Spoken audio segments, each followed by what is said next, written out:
Welcome. Scott here. Here is a beginner guide for newcomers and those who are returning after a long hiatus. My original plan was to release it before the start of Jesse's event. But due to real-life event and data collection is taking longer than expected, I can only release the video now.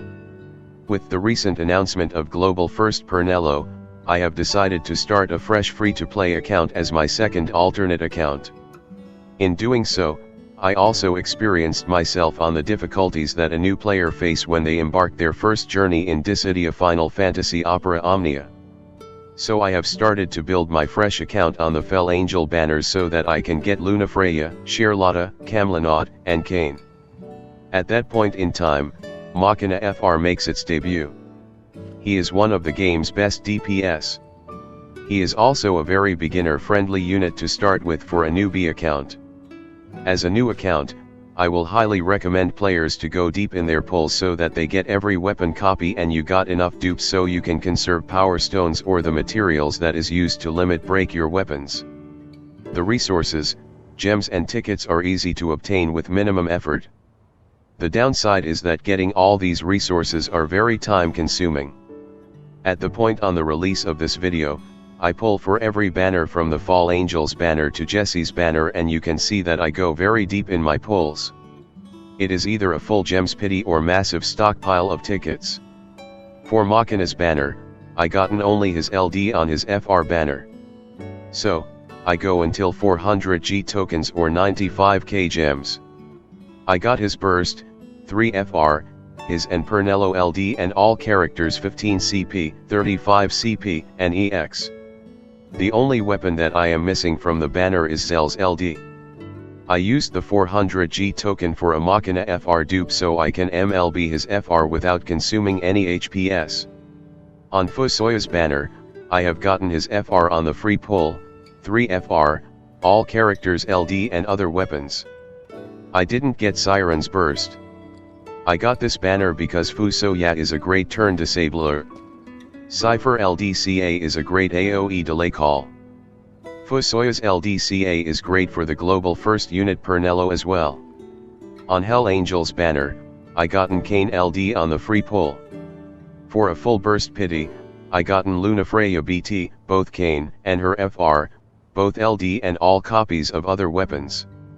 I have used the 500 G token to pity Kain's BT. Lunafreya is the undisputed queen of FR phase setup and she is still my most important factor on whether I am intend to start a new account. Kain is a great follow-up unit. Lunafreya is my second unit that I fully built after Machina. On the other banner, I gotten Lotta's burst and other weapons. The only weapon that I am missing is Camlanot burst. The total resources spent on the banner is around 400 plus tickets. Although I have the weapons, I haven't invested any materials into Lotta and Camlanot. However, I am planning to start building them once I clear most of the game's permanent content. On the Penelo's FR banner, I have gotten Laguna burst, both Penelo and Titus FR, all LD and other weapons. I token Penelo's burst on the banner. Ultimately, I will want to get Titus burst as well. I probably going to token his burst with my BT tokens. On the other banner, I gotten 2 more Penelo FR weapons, Arthan's burst, all LD and other weapons for a total cost of 500 plus tickets. The 5000 gems is a gamble to get Arthan's LD. I am actually pretty undecided on the banner at first. But to clear Crevasse Descending and access the Livonia co-op, I need to pull for Ishtala and Arthan so I have a decent roster to access the Livonia co-op. From my pull record summary, in order to guarantee the weapons, you need to amass a substantial amount of resources. My advice is that never go gems unless you have sufficient resources to go full pity. For a beginner's account, it is important to get dupes as this will help you to lower the costs of MLB or master limit break the weapons to obtain the passives. The Tonberry Troupe website has a detailed write-up on the pull strategies. You can refer it to the website which I have included in the video description and pinned comments. Here are some general guidelines and tips on pulling. 1. Never use gems unless you can pity the weapon that you want to pull. In other words, you must have at least 100k gems for FR or 125k for burst. Unless you are very unlucky, there is a small chance that you could go pity for the targeted weapon and still missing the character's other key weapons. If that is the situation, you can make use of the tickets and hopefully you fish for that missing weapon. Do not use the tickets to hope that you could luck sack the burst weapon. 2. Avoid mixing gems and tickets. Use gems for characters that you want. Use tickets for units that you would like to have. Gems have higher success rates, so they should be reserved for your favorites. Do not do shotgun pulling. For example, I got 5,000 gems and I go and test my luck on a banner. If you adopt these practice, you will never have enough resources to get a full character set of weapons. 3. Keep in mind that it is impossible to get everyone built unless you have infinite resources. So make your priorities and decide which banner to use: gems, tickets, or totally skipping the banner. Do your research on the character's kit first before you decide on your pull. If you need to understand details on a character's kit, I suggest you to check the Tonberry Troupe website for their infographics. Every character page features a detailed write-up on the character's kits and how to use the character. Alternatively, you can also check the Dissidia compendium. 4. There are a few websites that provide a forecast of the upcoming banners. Do note that the forecasts are based on Japanese version of the game. To illustrate, I have used my alternate account pull plans, which you can see on the table on the screen. If the banner take less than what I have committed, the excess resource will spill over to the next banner. If the banner takes more than what I have budgeted, I need to revise my pull plans. For Jesse's banner, I am going tickets. The main prize I am after is Snow LD for QOL on cycle quest farming and Barrett LD for his critical hit LDCA, which I will need it for certain stages. I budgeted 200 tickets for the pulls. For Sice's banner, I decide to go full pity. Sice and 8 pairs well with my main DPS Machina. Sice and 8 can solo some end game content. Lon and Ren is a great AoE DPS. If I get their burst, I probably KIV their gear first and build them in the future when their FR returns. For the Rema Spiritus banner, I am going another full pity. Rinoa is one of my top favorites for me and one of the best starter units for a new account. The banner also feature 2 good decent support. Rem is good for her turn manipulation and Agrias is the infamous Queen of Disable. For other banner, I will be going with a budget of 400 tickets, which is the tickets that I will be getting from the summon boards. My key pull plan is to get the LD. Ash LDCA offers Holy and Thunder Enchant. Setzer LD will upgrade his freeze debuff from 2 turn debuff to 3 turn debuff. Kamari LD is a great burst healing call. For the Strago Heretics, I decide to go with tickets. Sice can solo this event, so in the event if my pull didn't go with plan, I probably skip the banner. I going with tickets and hopefully I can get Amidatalai on LD for turn deletion, Gabarinth for HP damage up debuff, force break, and instant break utility. Strago is a great AoE magic DPS, but I probably will put him on the hold list unless the costs of his FR is pretty low. For Dark Knight Cecil FR banner, I will pull mainly for Quistis LDCA and Leon LDCA. Leon is a great cheese tank and I might build him to handle some of the older content. Dark Knight Cecil LDCA offers great AoE delay with HP damage up debuff. For Cloud banner, I going for a full gem pity. Cloud is a favorite and Orin is one of the 3 cover tanks that I recommend everyone to get. Gladio and Galov will be returning in the coming banners. Sync is a great melee unit and her LDCA now offers her potent HP damage up debuff as well. I also need to get Cloud alternate 15 CP weapon from the weapon token shop for his dispel utility. If Rinoa and Gabarinth banner got switched, I will change the gems and tickets category accordingly. My personal guess is that Rinoa will be on the Rema banner because of the FF8 requirements on the Spiritus farming grid. So, you may want to ask me, what should I do if I am a returning player? For a returning player who has a reasonable stash of LD, it is highly recommended that you continue the account unless you don't have any permanent content to farm for resources to fund your future pulls. If you taken hiatus from the game since early Vanilla era, I will highly recommend you to start afresh. As you are handling any situation, there are two sides of the coin. There are pros and cons no matter whichever option that you choose. So do your evaluation and make your plans. You will probably know which option is the best one for you. Personally, I think it is a great time to resume your journey with the current banner is ongoing. Unlike other gacha games, the game isn't the first multi that determines whether it is a good pull. As long as you get all the gear within the first pity, you will be fine. You may ask why I will advise people to go for full pity for a newcomer. It is important to note that all characters need their weapon passives to be fully functionable. If you want to pull for any character and build the character, make sure you have resources to get every copy of the weapon from the banner. If you don't have the resources at the moment, make use of the forecast planner that I have mentioned earlier to see when the character is returning and evaluate whether you want to take the calculated risk to pull for the character. A dupe copy of the weapon will save power stones for limit breaking. A dupe copy will equate to 4 power stones or 20 power stones for a dupe FR. On the screen, you can see the weapon passives that I have: Master Limit Break or MLB. MLB is important here to get the important weapon passive. Machina has 6 weapons in the game. Upon MLB, the weapon will have a checkmark on the bottom right of the weapon. The MLB copy will change its background color as well. Let's say you have all weapons but none of the weapons are not MLB. Even if you have equipped the highest tier weapon, in other words, Machina's Burst, you won't have other weapon passives. Do not trust the game's auto button, it will just equip the strongest available weapon. Before I continue, let's cover a bit on limit break and the materials involved that you need to upgrade your weapons.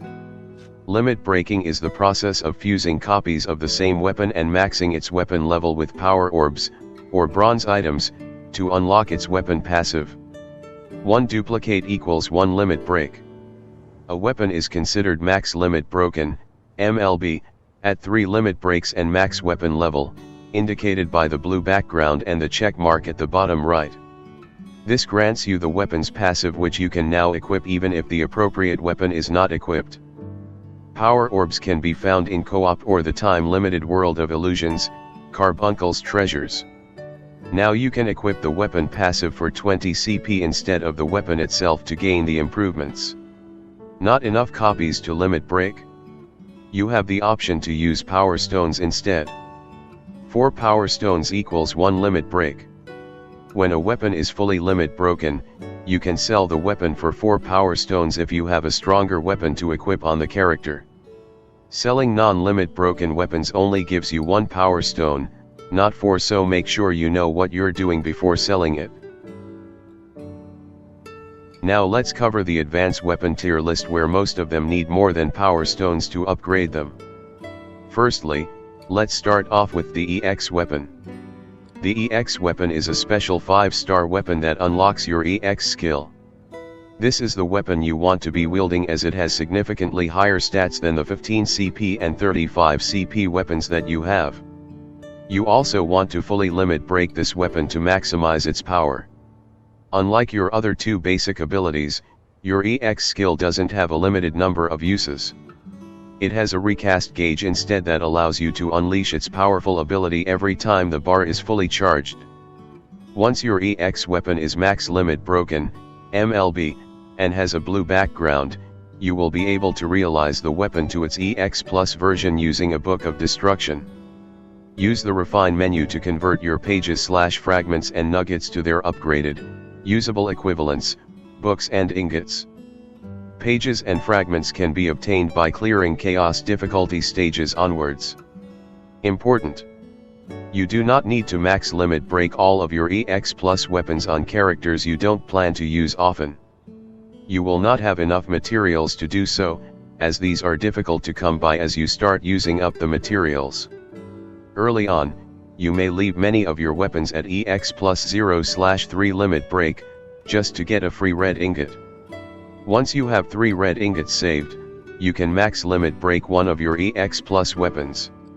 It is generally recommended that most EX plus should be either 0/3 for an ingot on another character or 3/3 for heavily used characters, and rarely stop with only 1 or 2 ingots.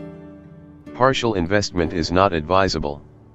Most characters can operate in a limited capacity for a single battle if you compensate around their weaknesses, but you'll want a full investment if you plan to use them repeatedly. C90 note, with the addition of Crystal Awakening 90, to equip and utilize the C85 passive to its full effect that enhances the EX skill even further and provides other buffs and changes, a character must have their EX plus 3/3 passive.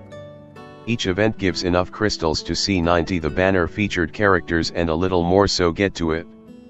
Upon fully limit break a realized EX weapon, you will also get the character sphere. Spheres are optional accessory to further improve the character's combat power. You can refer to the Tonberry Troupe website for the recommended spheres that you can slot on your character. Now let's proceed to the most important weapon passive of any character, the limited weapon or LD. LD weapons introduce a brand new, 5th skill for a character. It generally has 3 to 4 uses and provides the character potentially a long-lasting buff and stats. Their effects can be very powerful, sometimes on the power level of a character rework, oftentimes adding new HP plus variants or buffs that may change the character's playstyle. With only 3 to 4 uses, you must carefully manage them as they also cannot be used for free even when you have free skill use effects. Use them when their buff or effect is about to expire, or at a critical juncture of the battle. Limit break them via power stones/duplicates and orbs. The weapon passive that you get from limit breaking them costs 0 CP to equip. Do take note that the LD weapons are the most important weapon passive. Next, let's cover the shiny blue weapon that allows your character to call their partner to the battlefield, the Force weapon. Force weapons are a 130 CP weapon obtained through the gacha. Eventually every unit will get one, however this does not necessarily mean you want to build them all, at least not right away. A new tier of power stones is also introduced called the High Power Stone, and they are awarded in-game or can be converted from 20 normal power stones via the Refine menu. To fully max limit break a Force weapon with no dupes, you will need 12 high power stones. An MLBFR weapon allows you to wield the passive while equipping an Ultima weapon with better stats and passives. The Force ability can only be used when your party's Force gauge is at 100% and will trigger Force phase lasting 10 turns. During these 10 turns, you get an HP damage bonus, FR bonus, which multiplies how much damage your unit did by its value. You can raise the FR bonus by fulfilling conditions set by the specific Force ability you used. The conditions vary by character. For more details of the Force ability, you can refer the resource website like the Tonberry Troupe website or the Dissidia Compendium. The point of Force time is to try to deal as much damage as you can in these 10 parties' turns, but note that every party action will lower the turn count once it starts, which means AA and CA should already be up before triggering your Force phase. Do note a Force weapon is useless if it is not fully limit broken. I have done a video explaining the Force mechanics. I suggest you take a look at that video if you want to understand the Force mechanics. The video link is included in the video description or the pinned comment. Lastly, let's cover the burst weapons. BT weapons introduce a new mechanic which allows the equipped character to enter burst mode for 6 consecutive turns. In those turns, you can use each skill once for free, including your fully charged EX. Your buffs, debuffs, effect also won't decrease while in burst mode. On your last turn in burst mode, your character will have a special finishing burst skill which exceeds Brave and HP damage limits. And if that's not enough, you'll also get a unique burst effect after you exit burst mode that empowers or your allies even further for a series of turns. Timing is important to maximize the use of such effects, so you generally don't want to finish a boss with your burst as you would lose the power of that effect. Although you can bring multiple BT weapons in a fight, you can only use one burst phase per battle. So if you do so, choose carefully which ones you pick. Note that friend usage of BT is not included.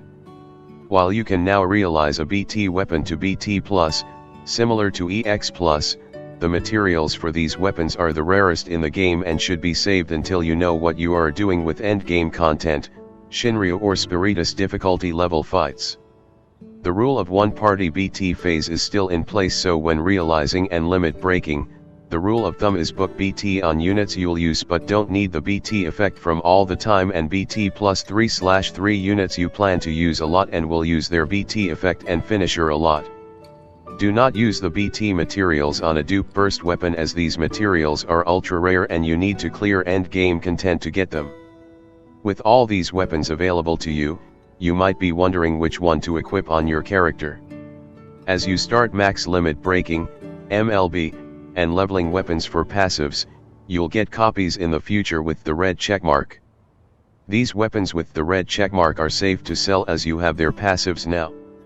EX weapons are a little trickier to know when to sell, as they have to go through realization to obtain all its passives and unlock the respective character board path and C90 passives to enhance EX abilities even more.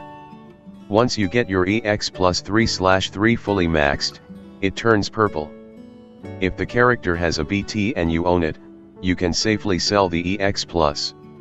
If the character has C90 and you own their Ultima weapon, do not sell the EX plus right away. Ultima weapons may need to change hands, or you may need two characters that use the same weapon type in parties, so only sell if you're comfortable with the risk of not having it on hand. Stats wise, here is the ranking of the weapons. 1. Ultima weapon. 2. Burst. 3. EX plus 3/3. 4. FR. 5. MLBEX. Your character will be significantly weaker if you do not have all of their equipment passives from their 15 CP, 35 CP, and LD weapons. So make sure you have all passives before you commit resources to build them. Here are some general tips for weapon upgrading. Do not sell a weapon until you get the checkmark, i.e., you have MLB the weapon before. Even the character is underwhelming at the moment, there is a chance they will get upgraded in the future. The game does give character rework time to time. With the introduction of force weapons, Power Stones becomes an important resource to manage. Do not invest Power Stones, unless you are almost done with your pulls. A dupe copy can save you 4 Power Stones. For 15 CP and 35 CP, if you are missing a weapon or so to limit break the weapon, do not use 4 Power Stones to MLB the weapon. Instead, go Power Token Exchange Shop and use your red tokens get the weapon. Do not exchange the tokens unnecessary. Use it only when you want to build a character. At the end of your pulls, if you are missing the EX, use the EX token to exchange for the EX and Power Stones to limit break. Generally, Power Stones should be conserved for limit breaking EX and LD weapons. Do not commit on using ultra rare materials like BT upgrade books or HPS unless you have the character full kit. I have shown 3 examples at the bottom right of the screen. For the Lunafreya unit, Lunafreya will miss her most important utility, her powerful LD that allows her grant party 3 consecutive turns, and her EX for the party-wide ice enchant. For the Seymour unit, you probably do awful damage other than the one-time use of his burst weapon. For the Tifa unit, she cannot gain her full throttle commands and deal heavy damage without her LD. Her EX needs to be realized to maximize her damage output. She also can't access the powerful EX extensions that comes with the C90 awakenings. This fully reiterate that the importance of all weapons for any characters. In the current era, it is almost mandatory for a character to have all their weapons to be fully functionable, unless your goal of playing the game is not to clear the end game content. My personal favorite character is Squall, but I am not going to build him at the moment and will wait until he returns with his powerful FR weapon. Personally, I feel it is a waste of resources to build him. That is why I didn't commit any resources to pull for his gear in the revised Start Dash banner. On the right side of the screen, you can see a nice weapon guide graphic from the Tonberry Troupe website. You can find the image at the Tonberry Troupe website, which I have included in the link to the guide in the video description and pinned comments.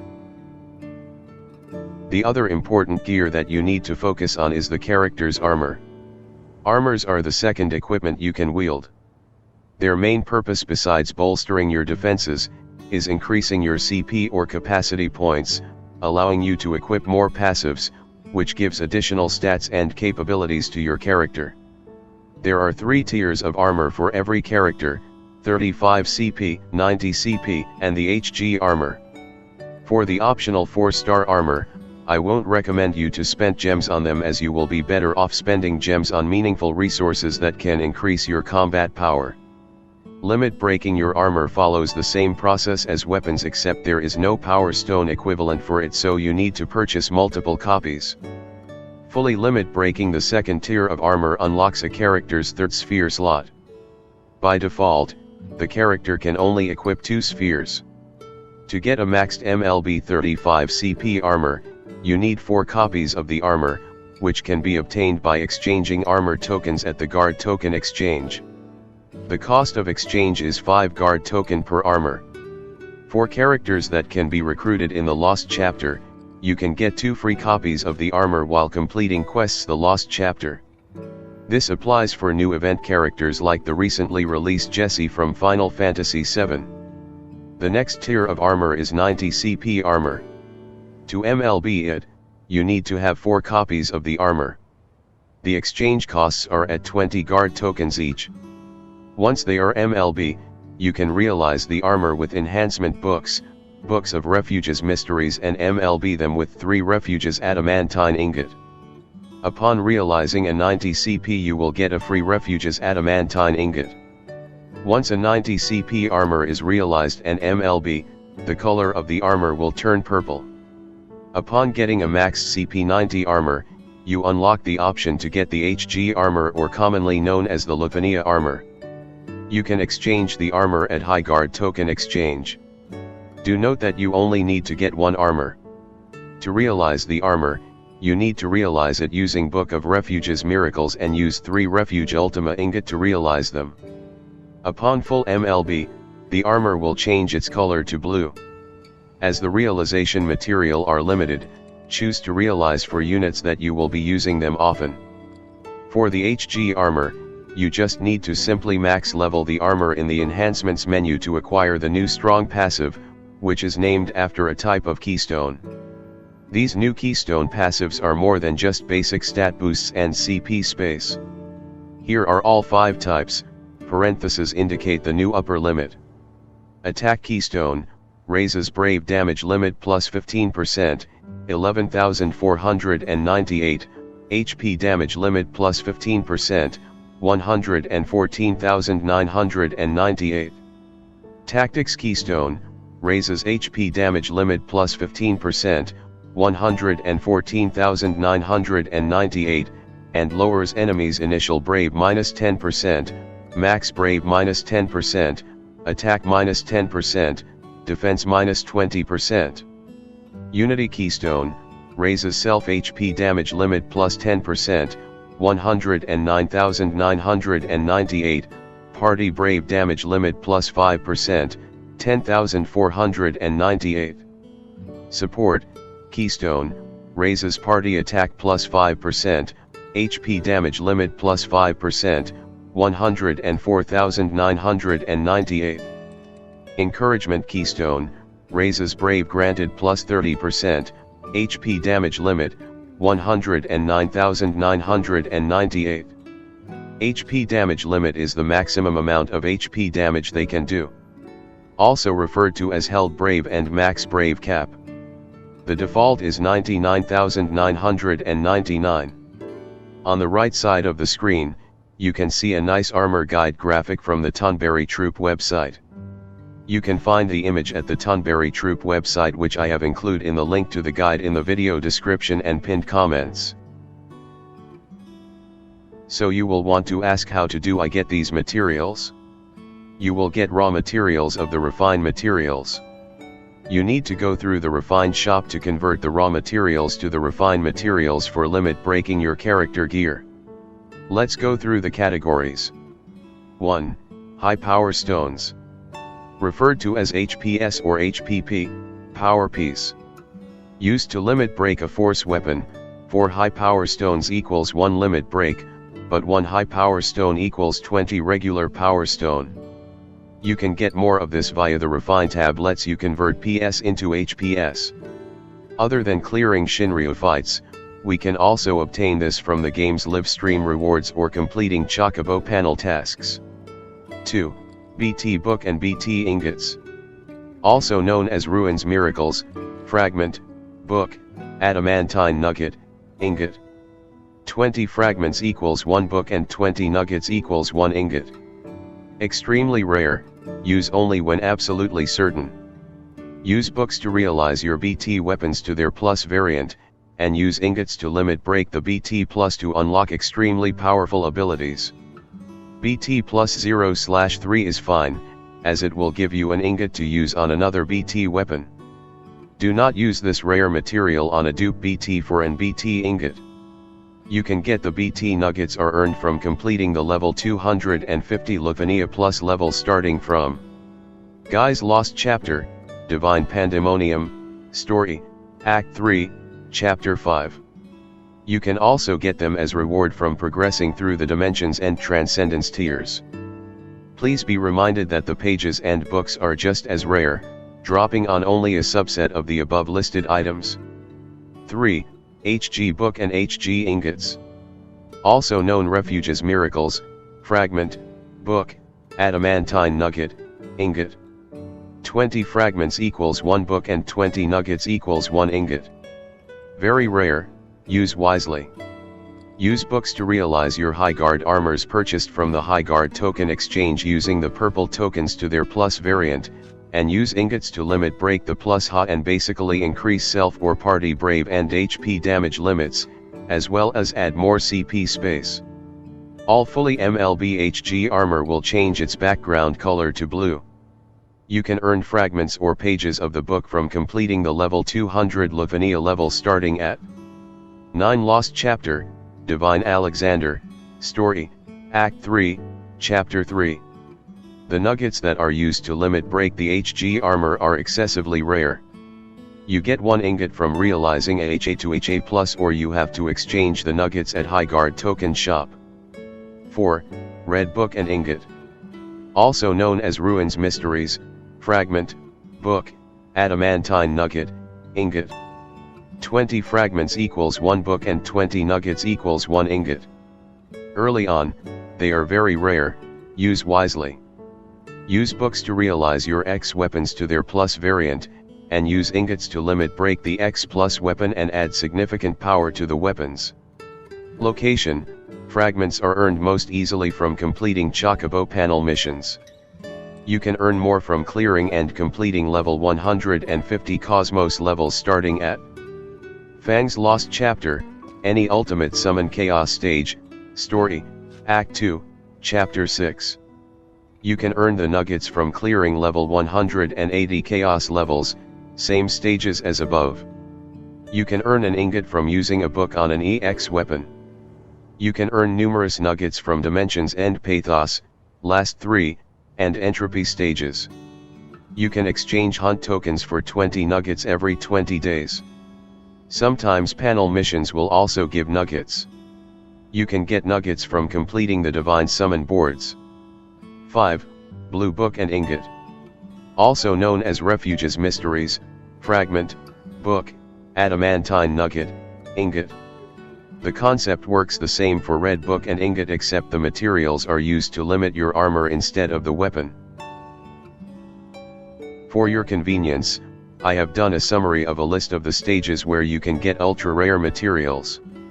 For BT nuggets, which you need to use them to refine into BT ingots. You will get 5 nuggets per stage. They can be obtained by clearing Lufania or Lufania plus stages starting from Guy's Lost Chapter. All intersecting wills. Divine Summon boards, Pandemonium, Shiva, Ifrit, Leviathan, Bahamut, Odin. All Spiritus summon boards. All Lufania stages start from Act 3 Chapter 5 onwards. You can get more of these from ascending up the Dimensions and Transcendence tiers. For BT pages, they are more rare than nuggets. You will get 20 pages or a book for completing the stage. I have actually tackled the Spiritus Lufania stage early so that I can upgrade my second character burst weapon early. They can be obtained by clearing Lufania or Lufania Plus stages starting from Divine Summon boards, Pandemonium, Shiva, Ifrit, Leviathan, Bahamut, Odin.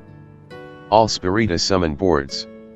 All Lufania stages start from Act 3 Chapter 5 onwards.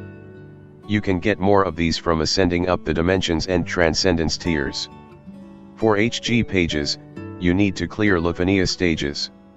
You will get 10 pages per lost chapter or intersecting will stage, while a full 20 pages for Divine boards, Spiritus boards, or the Story chapter stages.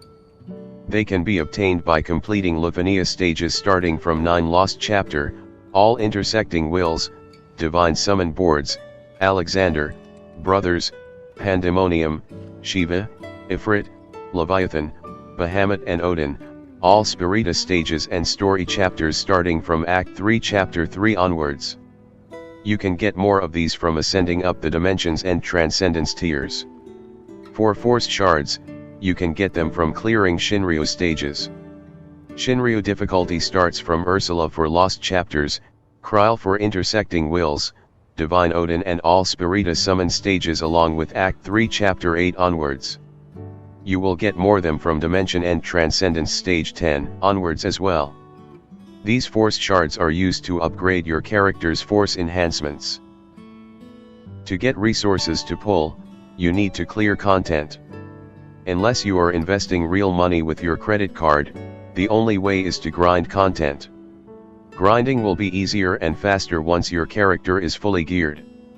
You can get gems and tickets by completing story chapters, lost chapters, intersecting wills, world of illusions, summon boards, ultimate, divine, spiritus, time limited event. Remember to do your co-ops often. Chocobo panels, Dimensions End, Order, Pathos, Entropy and Transcendence. Try to recruit as many characters as soon as possible. As a recent QOL upgrade, all new character will join at Crystal level 70 and you will get 700 gems and 7 potions upon recruiting a character. Potions are used to refresh the World of Illusion stamina gauge. Do make an effort to complete the tutorial missions and novice support missions. Remember to do the Mog's Gym to understand the gameplay mechanics. Upon completing the missions, you will get enough material to green a character's burst and exchange a LD of your choice. I will highly recommend people use the LD token for Lunafreya LD as that is the best LDCA available at the moment. Do not invest those precious realization materials unless you have the character full kit. Try to complete Act 1 chapters as early as possible. Upon clearing Chapter 1, you will gain rank up as all recruited characters will be upgraded to level 70. The fights are super easy, even for hard, now as long as your characters have C90 Crystal Awakenings even they don't have MLB weapon passives. However, you will still need to get the weapon passives to tackle the harder content, Cosmos, Chaos, Lufania, Lufania Plus, Shinryu or Spiritus. Complete all the characters and you will get access to the interlude, which is a requirement for tutorial mission, Expert. You need to recruit the respective character from the designated lost chapters as well before you can unlock the subsequent chapters. The resources obtained from the task undertaken should allow you gain sufficient resources to build your first 2 characters with all weapon passives. I managed draw enough resources to fund my 95k gems investment for Machina upon clearing Act 1 Chapter 5 and Lunafreya upon clearing the entire Act 1. If you are starting today, focus on Penelo and Titus or Arthen. You can also choose to focus on the returning Renoa or the upcoming burst units like Cloud, Ash, and Dark Knight Cecil as your starter burst unit. These units will be your grinding master. To speed up on farming, I will suggest you to check my auto farming guide video. Now let's cover some fundamentals regards to he consumables that you need to upgrade your characters. 1. Crystals. All recruited characters will start at crystal level 70 or C70. Crystals levels are important as they give your character more stats and enhanced abilities, crystal passives, with skills extensions. The first 6 tiers of the crystals can be obtained from farming in the crystal cycle quests. The crystals will allow you to get the character to crystal level 80 or C80. Getting to C80 will unlock your call abilities. The 7th tier crystal can be obtained from completing missions and Lufania level mission. As a new player, don't waste these unnecessary. Farming the co-op event will nab you enough crystals to level all event characters to C90. The C90 awakening allows you gain access to the power extension ability of the character's EXA and allow them to equip the power ultima weapon. You can check any crystal stage to find out how many crystals you need. 2. Power orbs and guard orbs. These materials will allow you to level your weapons. You can farm them in the World of Illusion stage or exchange from co-op orb shops. Do grind them often as leveling weapon requires intensive amount of these resources. You will get triple drops if you encounter a magic pot. The premium one is the EX orbs. Save them for leveling the highest tier weapons or armor. 3. Gil. You can farm them at the golden cactuar stages. If you encountering a flower cactuar, other than getting lots of gil, you can get massive EXP and crystal materials as well. This has marks the end of part 1 of the guide. In the next part of the guide, I will cover on the aspects on how to make your character stronger. If you like the video, please do give it a like. Hopefully, it helps you.